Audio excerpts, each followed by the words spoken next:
कि हम अलग अलग राजनीतिक दलों में भले हों, लेकिन हमारी कोशिश होनी चाहिए कि बिहार और बिहारियों के सरोकार को हम कितना पुख्ता कर पाते हैं। उसमें मैं समझता हूं कि हमारे विपक्ष के लोग, हमारे जो सत्ताधारी दल हैं, जदयू हो, भाजपा हो, वो थोड़ी कंजूसी दिखा रहे हैं। क्या आप नहीं चाहते हैं कि 10 लाख लोगों को रोजगार मिले? आप पूछते हैं कैसे दोगे? 4.5 लाख तो जो बार बार नेता प्रतिपक्ष तेजस्वी जी कह रहे हैं, 4.5 लाख तो उपलब्ध रिक्तियां हैं आपके ही फाइलों के अनुसार। और अगर मैं रेशियो लूं, अनुपात लूं, चाहे डॉक्टर पेशेंट का हो, नर्स पेशेंट का हो, स्टूडेंट टीचर का हो, पुलिस कांस्टेबल और आबादी का हो, और वगैरह वगैरह सारी चीज़ों को जोड़ दूं तो वो तकरीबन 5,60,000 होता है। तो वो आंकड़ा 10 लाख से ऊपर का है। आप कहते हो कैसे होगा? साहब, पॉलिटिकल विल चाहिए। आप में पॉलिटिकल विल की कमी है। आप थकान की ढलान पे हैं। आप कह दीजिए आपसे नहीं हो रहा है। पैसों की रही बात, विल सबसे बड़ी चीज होती है। पैसे मैनेज हो सकते हैं। 60 घोटाले हुए हैं, 30,000 करोड़ तो वहीं अटका हुआ है। एक एक को निकालेंगे तो क्या क्या नहीं हो जाएगा, और सब निकलेगा। दुर्भावना से नहीं कह रहा हूं, सरकार बदलते ही बिहार वासियों के एक एक पैसे का हिसाब होगा, ये मैं कहना चाहता हूं आपके माध्यम से। संविदा से बिहार के रोजगार और बिहार के कर्मी मुक्त हों, क्या आप नहीं चाहते? क्या भाजपा जदयू के लोग, क्योंकि संविदा में अनिश्चितता होती है, कोई भी व्यक्ति जो नौकरी करता है वो अनिश्चितता के अंधेरे में नहीं रहना चाहता, वो निश्चिंत होना चाहता है। आप क्या चाहते हैं? वो ना हो। समान काम का समान वेतन, नेता प्रतिपक्ष ने संकल्प में भी कहा सारे गठबंधन दलों के साथ। क्या आप नहीं चाहते हैं? जब आप इस तरह की बातें करते हैं तो आपकी राजनीति नकारात्मक नजर आती है, और नकारात्मक राजनीति मैं समझता हूं बिहार को नहीं चाहिए। बीते दिनों नेता प्रतिपक्ष तेजस्वी जी ने कहा कि हर राज्य में हम कर्पूरी श्रमवीर सहायता केंद्र खोलेंगे। अब आप पूछिए कि उन्होंने ऐसा क्यों कहा? हम आप सब ने, आपके टेलीविजन चैनल्स ने, वीडियो प्लेटफॉर्म ने, डिजिटल प्लेटफॉर्म ने दिखाया हमारे मजदूर भाइयों की पीड़ा। सड़क पर बिखर रही थी, सूटकेस पे बच्चा चल रहा था, खाली पैर छाले पड़ गए, अपहरण, फिरौती। आंकड़े दिखाऊं? मैं अपने आंकड़े नहीं बता रहा, एनसीआरबी का डेटा लीजिए, सामने रखिए ना आंकड़े। बिहार वासी जानते हैं।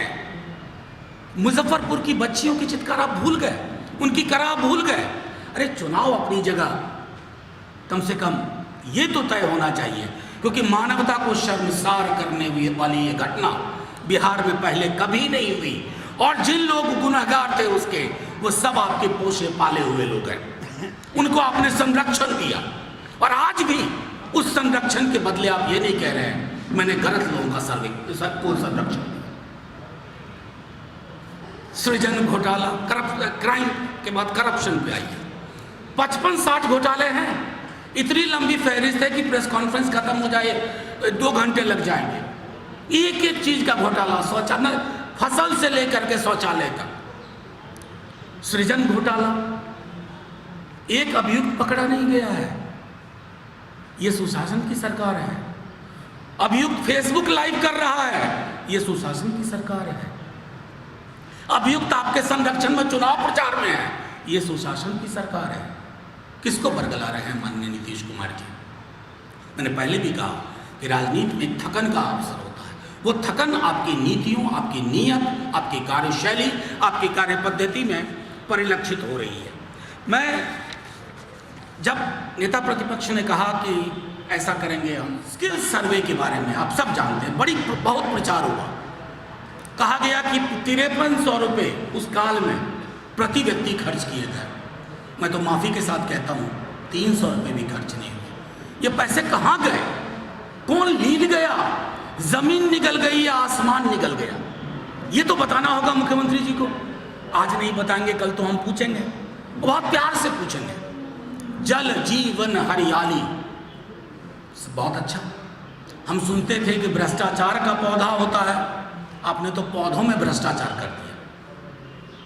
कितने लगे, एक्चुअल कितनों की गणना हुई, तो कुल मिला करके। और तीसरा सी, कम्युनलिज्म, इस पर तो आप लोग सवाल पूछ लीजिएगा तो मजा आ जाएगा।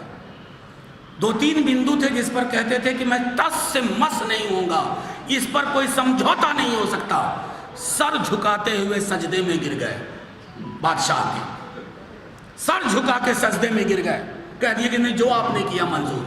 तो 3C की हकीकत ये है और बिहार इस हकीकत से वाकिफ है। साथियों, इस प्रेस कॉन्फ्रेंस का उद्देश्य हमारा था, हम नेगेटिव कैंपेन नहीं चाहते, बिल्कुल बहुत कोशिश कर रहे हैं, ये बहुत कोशिश हो रही है भाजपा जदयू की तरफ से कि कैंपेन जो हो ना बिहार के मुद्दे पे ना हो, बिहारियों के सरोकार पे ना हो, उनकी भुखमरी पे ना हो, उनके रोजगार पे ना हो, कृषकों के सरोकार पे ना हो, महिलाओं की सुरक्षा पे ना हो।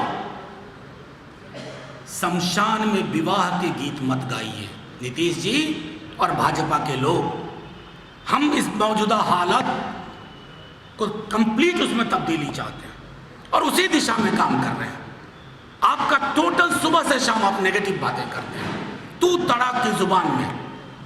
हम कभी नहीं, हम शालीनता चाहेंगे।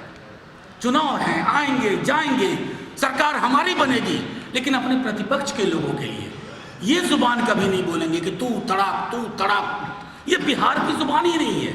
मगही हो, भोजपुरी हो, अंगिका हो, मैथिली हो, कोई भी जो भाषा है, बज्जिका हो, उसमें तू वो ऐसा करता है, वो ऐसा बोलता है, ऐसा नहीं करते।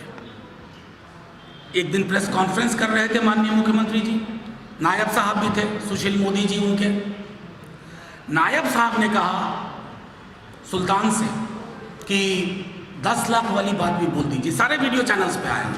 उन्होंने यूं करके कहा कि हास्यास्पद है, अगर युवाओं को रोजगार मिलना हास्यास्पद है तो आपकी राजनीति का अवसान हो गया। अगर संविदा कर्मियों को नियमित करना अगर हास्यास्पद है, आपकी राजनीति का अवसान हो गया। अगर आशा कर्मी, रसोईया, जीविका, स्वयं सहायता समूह, उनको एक रेगुलर नियमित स्केल में लाने की बात, स्थायी करने की बात है, अगर आपको ये हास्यास्पद लगता है तो आपकी राजनीति हास्यास्पद हो गई है। अगर आपको नियोजित शिक्षकों के सरोकार को शामिल करना, उस पर कमिटमेंट करना नेता प्रतिपक्ष की तरफ से, अगर आपको हास्यास्पद लगता है, आपकी राजनीति